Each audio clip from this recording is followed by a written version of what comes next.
Mr. Colombo, are you a boss of the mafia? No, I am not. Is there a mafia? No, there is not. I thank God that I was born of Italian birth.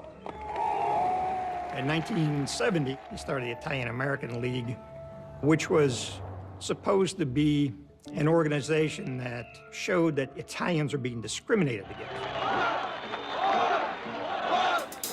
Well, the second Unity rally in Columbus Circle, somewhere around 50,000 people attended that rally. The usual hoopla, the vendors and people waving the banners and talking about how great it was to be an Italian.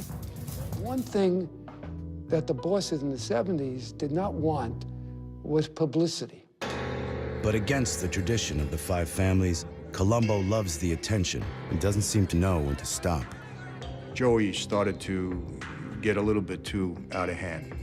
The old-fashioned bosses don't like the spotlight. He's beginning to draw too much attention. These are people who like to be in the shadows.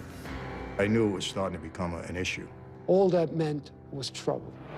I am hot by the unity of purpose that has brought us together. We arrive at Columbus Circle. They had a big stage set up.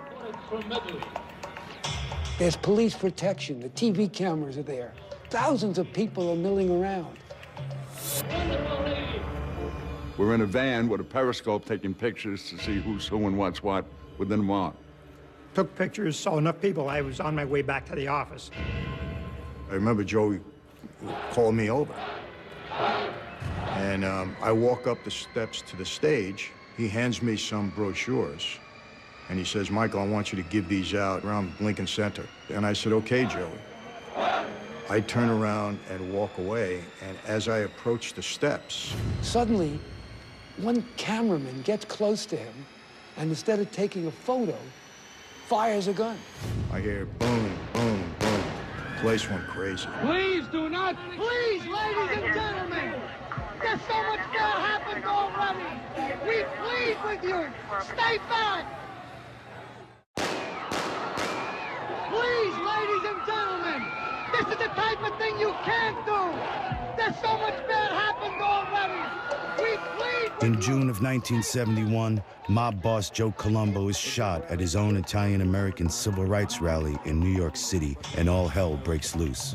Colombo lies unconscious in the ambulance transporting him to the hospital while the big questions start to emerge.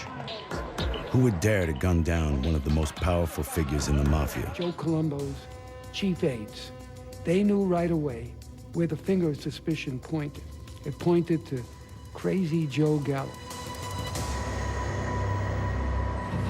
The shooting of mob boss Joe Colombo in 1971 and the murder of Joe Gallo in retaliation in 1972 marked the beginning of a new era for law enforcement and the American mob. A younger generation of federal agents and gangsters are about to go head-to-head.